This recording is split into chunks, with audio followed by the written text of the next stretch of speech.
नमस्कार, मैं हूं विज्ञान प्रकाश और पेश है इस हफ्ते का परिवर्तन। जिस परिवर्तन के प्लेयर के बारे में हम इस एपिसोड में जिक्र करेंगे, उनकी बड़ी चुनौती यह है कि क्या वो वाकई पंजाब की राजनीति में परिवर्तन ला पाएंगे। वो दिल्ली की राजनीति में बड़ा परिवर्तन ला चुके हैं। जी हां, हम जिक्र करेंगे इस एपिसोड में अरविंद केजरीवाल और पंजाब की राजनीति का। बहुत जरूरी है आपसे एक बात बताना कि अरविंद केजरीवाल ने दिल्ली के अलावा और भी राज्यों में राजनीतिक पैर पसारने की कोशिश की, लेकिन क्या है ऐसी हकीकत या ऐसा बैकग्राउंड जो अरविंद केजरीवाल को ये मौका दिया पंजाब ने और किसी जगह ने नहीं। अन्ना आंदोलन से एक समय बड़ा चेहरा बनकर उभरे अरविंद केजरीवाल की दिल्ली की बड़ी राजनीतिक सफलता की कहानी कई बार बताई गई है, लेकिन हम जिक्र करेंगे पंजाब का और कब और कैसे अरविंद केजरीवाल ने वहां की राजनीति में एंट्री की और धीरे धीरे अपना आधार बढ़ाया इस कदर कि वो सी वोटर के सर्वे के संकेतों के मुताबिक इन चुनावों में सबसे बड़ी पार्टी तक बन सकते हैं। जीरो बिल आता है जी दिल्ली में, जीरो बिल और 24 घंटे बिजली, चमत्कार। पंजाब में किस किस को जीरो बिल चाहिए बिजली के?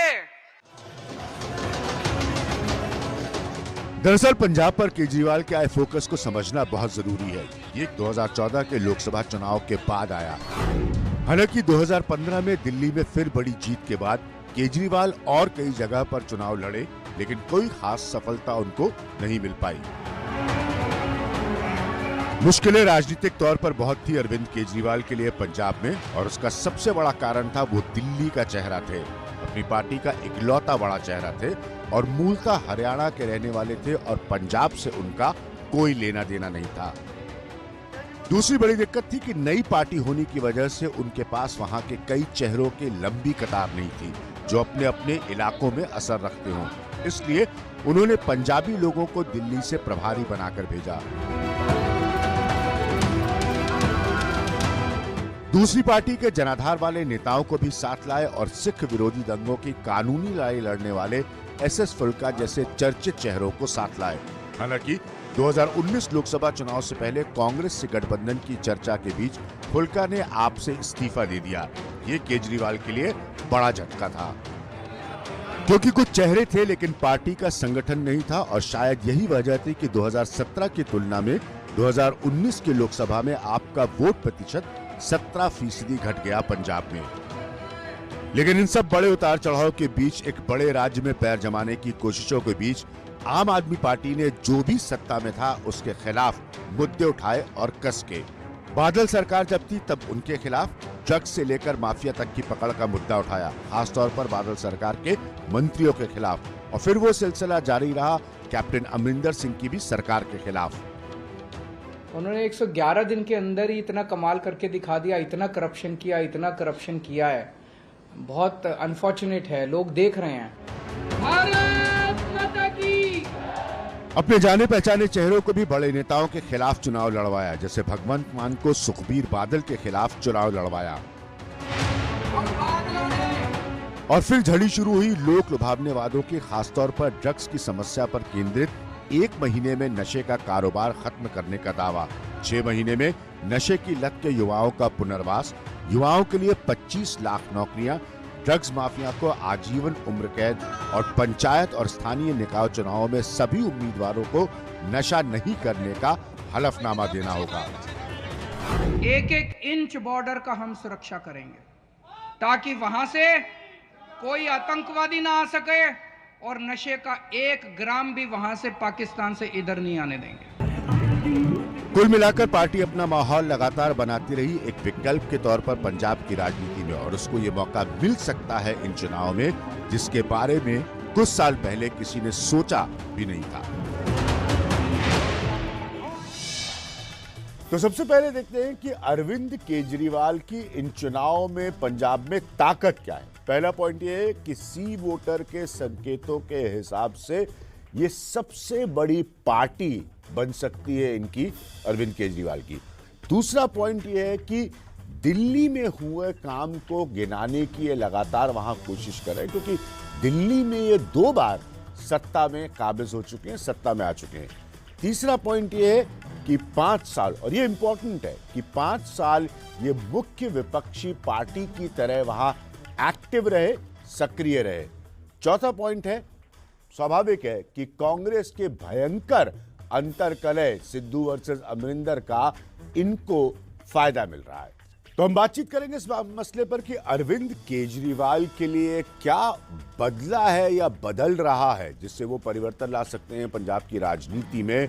रमेश विनायक साहब से जो अच्छे से वहां की राजनीति को देखते हैं, ऑब्जर्व करते हैं और समझते हैं। रमेश जी, मेरा पहला और सीधा सवाल आपसे ये कि इन चुनाव में केजरीवाल के चांसेस पहले से बेहतर क्यों है? क्या ऐसा हुआ है कि केजरीवाल का मौका इस बार राजनीतिक तौर पर पहले से बेहतर है? अरविंद केजरीवाल एक जो बदलाव की राजनीति है उसके सूचक पंजाब में बन गए।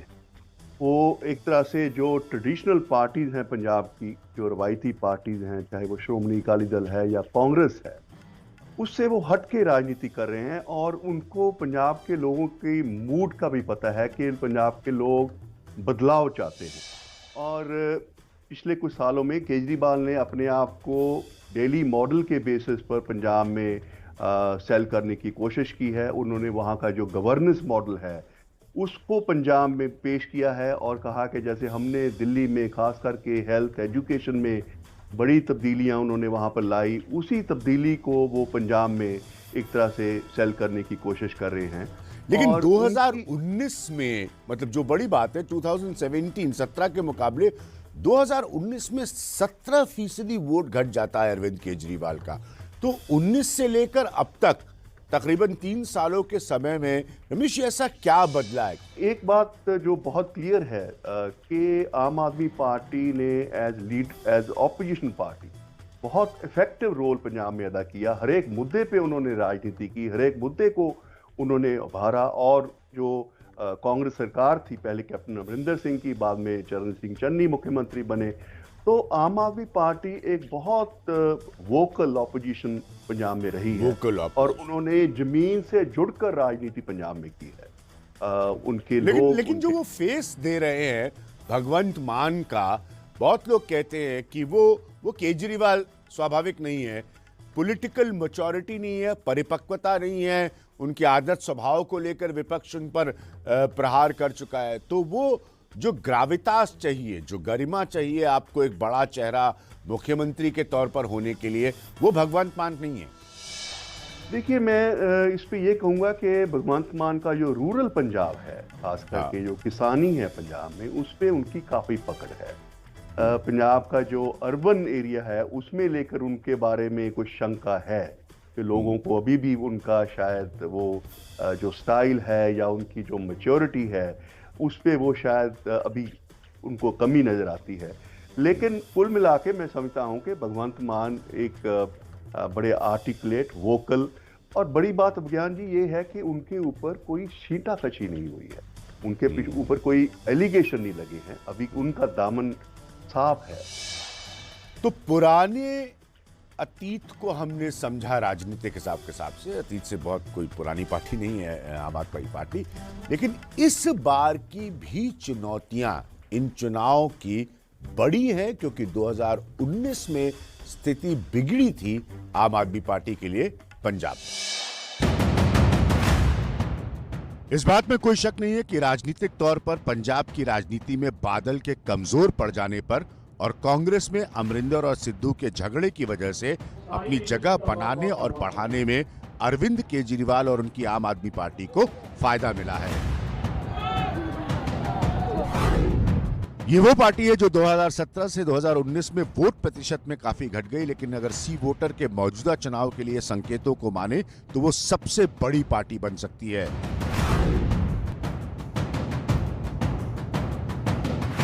लेकिन आम आदमी पार्टी की भी इन चुनाव में खुद की दिक्कतें हैं, जिसका वो पूरी तरह से समाधान नहीं निकाल पाई। उसका सबसे बड़ा चेहरा पार्टी को बनाने वाले अरविंद केजरीवाल है, लेकिन दिल्ली ना छोड़ पाना उनकी मौजूदा राजनीतिक मजबूरी है और ये बात इन चुनावों पर सीधा असर डालेगी। आपने 26 साल कांग्रेस को दे दिए, 19 साल आप लोगों ने अकाल बादल परिवार को दे दिए, 5 साल, बस 5 साल मांग रहे हैं आपसे। 5 साल केजरीवाल और भगवंत मान की जोड़ी को देके देखो, पंजाब को खुशहाल कर देंगे। आपने भगवंत मान को अपनी पार्टी का चेहरा बनाया है, लेकिन पंजाब में उनका चेहरा वो राजनीतिक परिपक्वता या मैच्योरिटी नहीं देता जो मुख्यमंत्री के चेहरे से उम्मीद की जाती है। और कुछ उनके मेरे खिलाफ उनको मिलता नहीं है, ना तो कोई करप्शन का के, ना कोई ऐसा कुछ के मेरे घर पे ईडी आए या मेरे घर पे कोई छापे पड़े। ये बातें बनाकर पिछले 11 साल से बोल रहे हैं, ये कौन सा आज से बोल रहे हैं। तो मतलब सब पता है लोगों को कि ये बदनाम कर रहे हैं। इन चुनाव की अगर हम बात करें तो पार्टी कई ऐसे चेहरों पर सियासी दांव खेल रही है जो पहले से सुर्खियां बटोरने वाले नहीं है। लेकिन अगर दिल्ली में आम आदमी पार्टी के शुरुआती इतिहास को देखें तो कई जाने पहचाने चेहरे तो थे, लेकिन कुछ अनजान भी थे और ये प्रयोग उसके लिए सफल रहा था। शायद इसीलिए इसी प्रयोग के सफल होने की उम्मीद अरविंद केजरीवाल इस बार पंजाब में भी कर रहे हैं आम आदमी पार्टी के लिए। फोन आया जी, आशीर्वाद चाहिए आपका नामांकन के पहले, तो मैंने उसको यही कहा, मैंने कहा भगवान करे आप इस बार सीएम बने, भगवान करे आप मरते दम तक सीएम ही रहें और आपको कोई ना हरा पाए। सी वोटर के सर्वे के संकेतों को अगर माने जो एबीपी न्यूज पर दिखाया गया तो आम आदमी पार्टी 52 से 58 सीट हासिल कर सकती है 117 सीटों वाली विधानसभा में, यानी कि सरकार बनाने के बहुत करीब तक पहुंच सकती है। एक सक्रिय और कारगर विपक्ष की तरह इन चुनाव से पहले पार्टी वहां पर स्थानीय मुद्दों को उठाती रही, चाहे वो ड्रग्स का मसला हो, भ्रष्टाचार का मसला हो या अलग अलग तरह के माफियों के सिस्टम पर पकड़ और उसके साथ सांठगांठ। इन मुद्दों ने हाल के समय में केजरीवाल की पार्टी को पंजाब में जनता के बीच अपनी एक अलग जगह दिलाई है। कई और पार्टियों की तरह भी आम आदमी पार्टी भी अपने सबसे बड़े और लोकप्रिय चेहरे अरविंद केजरीवाल के इर्द गिर्द ज्यादा नजर आती है। और यही बात पंजाब के हिसाब से इन चुनाव में उसकी ताकत और उसकी कमजोरी दोनों है, जिसका फाइनल इम्तिहान उसे पंजाब में 20 मार्च को फेस करना है। भारत माता की इंकलाब।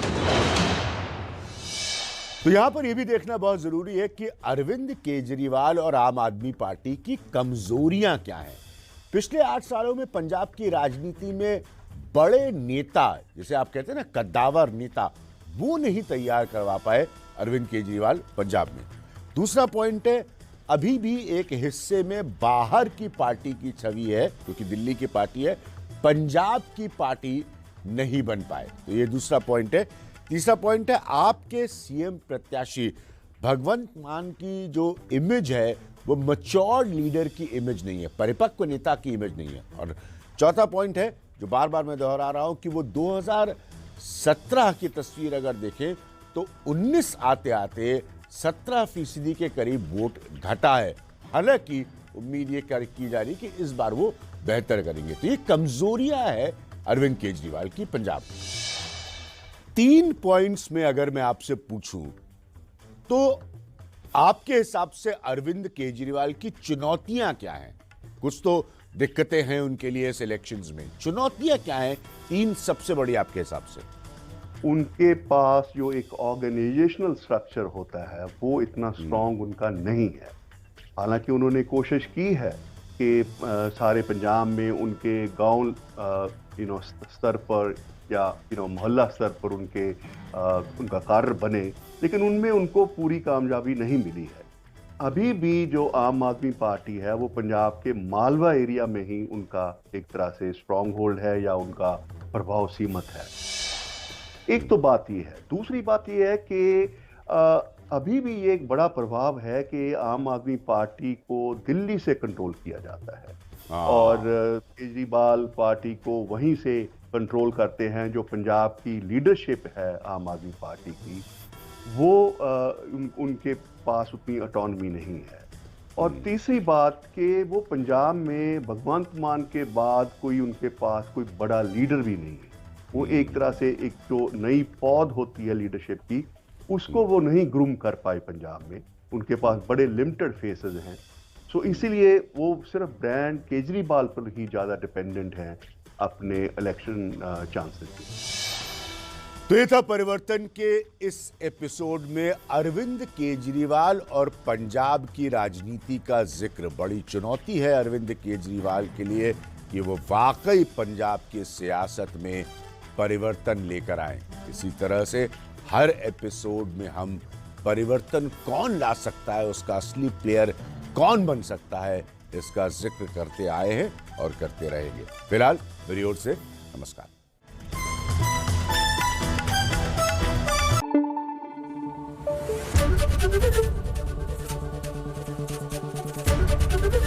एबीपी न्यूज आपको रखे आगे।